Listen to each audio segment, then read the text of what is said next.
Assalamualaikum warahmatullahi wabarakatuh. Hari ini kita masih melanjutkan materi yang kemarin, yaitu tentang perubahan akibat suhu. Ini masih materi IPA kelas 7 tentang materinya tentang bagian fisika ya. Oke, kita mulai. Jangan lupa untuk like dan subscribe untuk berkembangnya channel ini ke tahap selanjutnya ya. Langsung kita mulai pengertian pemuaian, yaitu bertambahnya ukuran bisa panjang, luas, atau volume benda akibat adanya pemanasan, artinya suhunya dinaikkan. Kalau penyusutan, berkurangnya ukuran, panjang, luas, volume, adanya pendinginan, suhunya diturunkan ya. Jadi lawan dari pemuaian itu. Kalau pemuaian itu dipanasin, kalau penyusutan itu karena dingin, pendinginan. Nah, jenis-jenis pemuaian itu yang pertama bisa terjadi pada zat padat, cair, dan gas. Yang pertama ada zat padat. Pemuaian pada zat padat yaitu dilihatnya hanya dapat bertambah panjang. Hal ini dapat terjadi karena partikel zat selalu bergerak. Ini partikel zatnya. Jika zat padat dipanaskan, maka getaran partikel zat padat semakin cepat dan menumpuk. Nah, ini makin cepat sehingga jarak antar partikel semakin jauh. Nah, ini awalnya gerakannya biasa aja karena dipanaskan kayak cacing. Kalau dipanasin gerakannya makin aktif kan, kayak cacing kepanasan. Sama suatu partikel zat padat juga akan semakin cepat gerakannya dan menjadikan jarak antar partikelnya itu semakin jauh menjadi renggang, sehingga zat padatnya menjadi bertambah panjang. Bukan karena ukuran partikelnya yang membesar, tapi jarak antar partikelnya yang semakin menjauh, sehingga menjadi panjang pemuaiannya di zat padat. Alat ukur untuk mengukur pemuaian zat padat adalah motion point. Ini ilustrasi dari pemuaian zat padatnya ya. Jadi bukan karena ukuran partikelnya, tapi jarak antar partikelnya yang bertambah renggang. Oke, perubahan akibat suhu yaitu pemuaian dan penyusutan. Ini ada rumusnya. Ada delta L sama dengan LO kali alfa kali delta T. Delta L itu apa sih? Delta L-nya itu adalah perubahan panjang. Jadi delta L ini segitiga tuh bacanya delta L ya, itu perubahan panjang. Nah, kalau LO panjang bunda mula-mula. Ini mula-mula. Kalau yang ini LT panjang benda akibat pemuaian, berarti panjang akhirnya ya. Alfa yaitu koefisien muai benda, nanti diketahui. Delta T adalah perubahan suhu. Ingat, segitiga ini bacanya delta. Perubahan suhu T2 kurangi T1. Suhu akhir dikurangi suhu awal. Nah, ini jika ditanyakannya langsung delta L hanya berapa perubahan panjangnya, kalian bisa jawab dengan cara rumus ini. Atau juga kalian bisa menggunakan caranya dengan cara panjang akhirnya dicari dulu dengan rumus panjang awal dikali 1 ditambah alfa kali delta T. Lalu bisa dicari dari delta L-nya yaitu panjang akhir dikurangi panjang awal. Ini adalah penggambaran alat ukur pemuaian panjang, yaitu yang motion break yang Ibu bilang tadi di awal. Nih.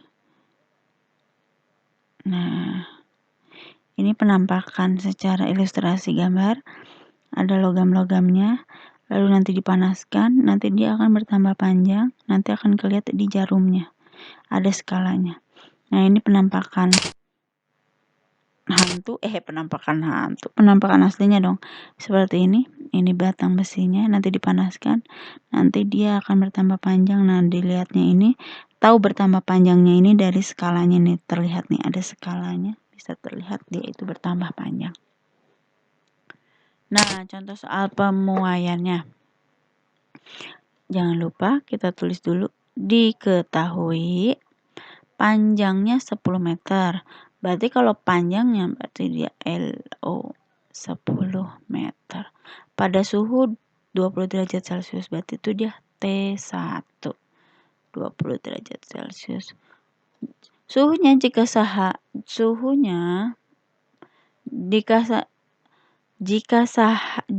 dilalui kereta suhunya naik menjadi 90 derajat, berarti dia suhu akhirnya T2. Koefisien muainya berarti alfa, yaitu 0,00012. Ini kalian bisa tahu delta T. T2 kurangi T1. Berapa? 90 kurangi 20. 70 derajat Celcius. Ditanyakannya apa? Ditanyakannya adalah loncat. Pertambahan panjang, berarti delta L. Kita caranya gimana? Kita langsung masuk. Jawab sama dengan pakai rumus langsung ya. Delta L sama dengan LO kali alfa kali delta T. Berapa LO-nya tadi? Berapa tadi LO-nya? 10 meter. Alfanya berapa? 0,0-nya 3 kali 12. 0,00012 kali deltanya 70 ya? 70. Kita langsung dikalikan. Kita hitung 10 dikali 12, 0,0012 dikali 70. 10 dikali 0,00012 dikali 70.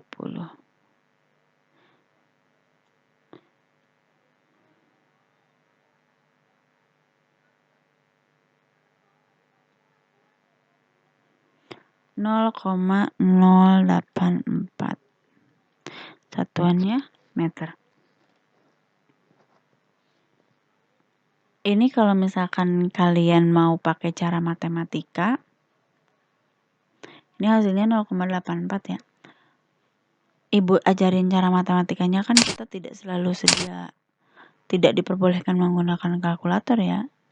Ini 10, 12-nya dijadikan pangkat 1 dari sini ya. 1, 2, 3, 4, 5. Berarti 12 kali 10 pangkat minus 5. 70 kita biarkan saja 70. Berarti coba kalian hitung. Yang bisa dihitung adalah 10 kali 12 kali 70. 10 kali 12 berapa? 120. 120 kali 70 berapa? Kalian bisa hitung secara manual. 120 dikali 70. 8.400 ya. 120 dikali 10 pangkat minus 5 dikali 70. Kita bisa hitung ininya. Nih, 100 loncat dulu nih. 120 kali 70. 12 kali 7, 7 kali 2, 14 kali bawah 1. Nih, gimana ya? Di sini 12 kali 7, 7 kali 2, 14. Bawah 1, 7 kali 1, 7, tambah 1, 8. 84. Nolnya berapa? 2. Dikali 10 pangkat minus 5. Artinya 10 pangkat minus 5 ini dia akan bergerak komanya ke kiri sebanyak 5 kali. Kita tulis dulu 8.400-nya. Geser komanya berapa kali? 5 kali. 1, 2, 3, 4, 5. Tambahkan 0 dan 0 ya. Berarti berapa? 0,084. Ininya tidak tulis, bukan angka penting. Hasilnya 0,084. Sama kan sama yang di cara ini? Jadi kalau kalian belajar harus dengan cara ilmu matematikanya ya. Seperti itu. Berarti LT-nya berapa, Bu? LT-nya itu panjang akhirnya. Kita tinggal tambahkan saja. LO ditambah delta L. Panjang awal ditambah perubahan panjangnya. Dapat dari mana, Bu? Dari di sini rumusnya. Delta L sama dengan LT dikurangi LO. Berarti kalau LT sama dengan LO ditambah delta L. Nih, ini pindah ruas ke sini ya. Jadi positif. LO-nya tadi berapa? 10 ditambah 0,084. Berarti berapa? Jangan lupa untuk meluruskan koma ya. 10 0,084 berarti nolnya di sini nih 0,084. Berarti berapa? 10,084 meter. Seperti itu ya. Jadi bukan hasilnya tidak boleh komanya itu sembarangan. Jadi harus diluruskan. Paham ya? Ini yang tadi loncat mulu, lanjutnya pemuaian zat cair. Dalam zat cair terjadi muai volume karena zat cair itu menempati ruang sesuai bentuk tempatnya. Contoh ketika kita masak air dalam panci sampai penuh, ketika air mendidih, air tersebut akan tumpah. Hal ini terjadi karena air mengalami muai volume. Jadi kalau kalian masak air, airnya tumpah, ini api, ini air dalam panci gitu. Lalu airnya sampai tumpah-tumpah ke sini, artinya si air ini mengalami pemuaian. Akibat apa? Adanya pemanasan ini. Nah, pemanasannya ini menyebabkan airnya itu mengalami pemuaian, yaitu pemuaian volume. Sehingga airnya menjadi tumpah sampai pas lagi mendidih ya. Selanjutnya adalah pemuaian gas. Sama kayak gas juga mengalami pemuaian volume seperti zat cair. Contoh ketika kamu meniup balon, lalu kamu disimpan di halaman rumah, karena adanya terik matahari, lama-kelamaan balon tersebut akan pecah. Nah, hal itu terjadi karena gas yang di dalam sini nih memaksa untuk keluar. Kenapa? Karena dia itu terdesak. Karena gas yang di dalam balon ini terjadi pemuaian volume. Jadinya dalam balonnya ini kapasitasnya kurang cukup, dia ingin membebaskan diri, makanya dia mendesak keluar hingga balon tak mampu menahan, akhirnya dia pecah. Ya, seperti itu. Oke, lanjut yaitu ke konsep pemuaian dalam kehidupan sehari-hari. Ini yang paling sering kalian lihat, yaitu rel kereta api.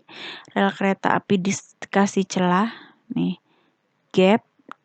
gap in rail artinya celah di rel kereta api memberi ruang pemuaian sehingga pemuaian rel kereta tidak saling bertabrakan dan menyebabkan rel bengkok. Jadi kalau bengkok kayak gini atau terjadinya karena atau melengkung akibat celahnya yang disediakan itu kurang. Jadi ketika panas terik tinggi dan si rel kereta apinya itu harus memuai, tetapi ruangnya itu sedikit, maka dia akan membelok seperti ini. Artinya bisa melengkung dan ini bisa berbahaya untuk kereta api yang sedang melaju. Jadi fungsi celahnya ini adalah memberi ruang untuk rel kereta api atau besinya ini untuk memuai agar tidak melengkung atau bengkok. Contohnya lagi, ada kaca dipasangin di kusennya, nggak boleh kenceng nih, harus agak oglek karena diberikan ruang untuk memuai. Kalau tidak, dia ketika memuai, ketika panas, malah akan menjadi pecah ya, karena nggak ada tempatnya. Lalu satu lagi, ada kabel listrik. Kalau pada siang hari, dia itu akan mengendur. Kenapa? Kabel listrik kan terbuat dari logam. Dia akan semakin panjang kalau panas, akan mengendur seperti ini. Makin ke bawah. Tetapi kalau pada malam hari, dia akan menyusut. Kenapa? Karena akan menciut. Jadi ukurannya akan bertambah kecil. Oleh karena itu, pemasangan kabel listrik pada tiang gak boleh kencang, harus kendor. Untuk apa? Untuk mensiasati si kabel listriknya jika pada malam hari atau terjadi penyusutan agar dia tidak putus. Jadi dikasih ruang untuk dia, bukan untuk memuai ya. Kalau memuai nanti dia akan memanjang, tapi dia untuk tidak, ketika dingin itu menyusut dia tidak putus. Kalau coba kalian bayangkan kalau dipasang langsung kencang kayak gini, kalau dia menyusut bakal apa? Jadi putus kan? Makanya dipasangnya kendor seperti ini. Jadi ketika menyusut dia akan mengencang tapi tidak akan sampai putus. Itu penjelasannya. Paham ya? Lanjut lagi, ada yang terakhir adalah bimetal. Bimetal adalah dua logam yang ditempelkan dan memiliki koefisien muai panjang yang berbeda. Jadi ada dua logam yang ditempelin. Misalkan ada logam B, ada logam A. Sebelum dipanaskan lurus-lurus aja nih. Tetapi ketika dipanaskan maka akan melengkung. Nah, melengkungnya itu apa? Ke arah mana? Ke arah logam yang koefisien muainya lebih kecil. Ingat ya, yang lebih kecil ke arahnya. Sekarang lihat, logam B memiliki koefisien muai panjang lebih besar. Berarti dia akan melengkungnya lebih panjang. Yang A, dia itu kan koefisien muainya lebih kecil kan. Dia memuainya tidak bisa terlalu panjang. Tapi melengkungnya ke arah mana? Ke arah bawah. Ke arah si A. Berarti koefisien muainya ke arah yang A, karena A itu koefisien muainya lebih kecil. Ingat, ibu ulangi lagi. Jadi yang atasnya itu lebih besar, yang bawahnya lebih kecil. Kenapa? Yang besarnya itu dia memuainya lebih panjang, makanya melengkung nih. Kalau yang bawah, koefisien muainya lebih kecil, makanya melengkungnya tidak terlalu besar. Artinya dia melengkungnya ke arah koefisien yang lebih kecil ke sini. Jadinya melengkungnya ke bawah. Coba contoh soalnya ya. Ada koefisien muai panjangnya ini, ada aluminium, baja, kuningan, tembaga. Lihat, antara ini yang paling besar yang mana? 26, 11, apa 19, apa 17? Dia lihat angka ini 0,00-nya sama ya. Yang paling panjang, yang paling cepat memuai adalah yang ini. Lihat angka belakangnya ya. Kalau dia makin besar berarti semakin cepat memuai. Sekarang si tembaga sama ada baja dan ada tembaga.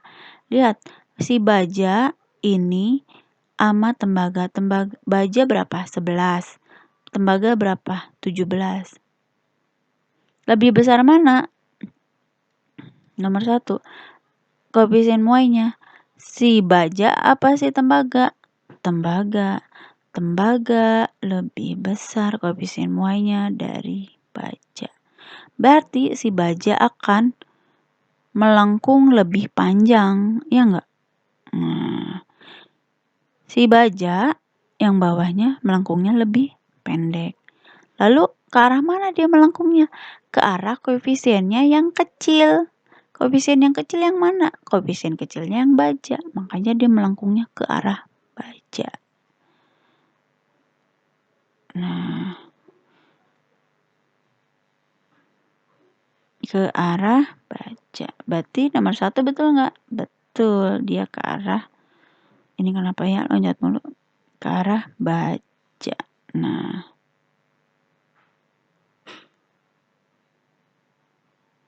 ini betul.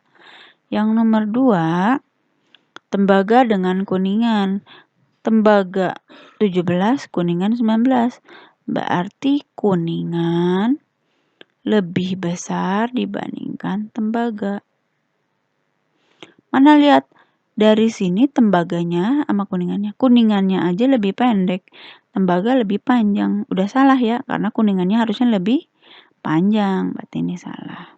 Kuningannya itu harusnya lebih panjang. Kenapa? Karena dia koefisien muainya lebih besar dibandingin yang tembaga.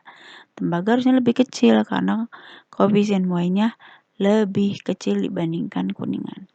Ini salah berarti. Yang ketiga ada kuningan dan aluminium. Kuningan dan aluminium. Lebih besar mana koefisien muainya? Lebih besar aluminium. Lebih besar dibandingkan dengan si kuningan.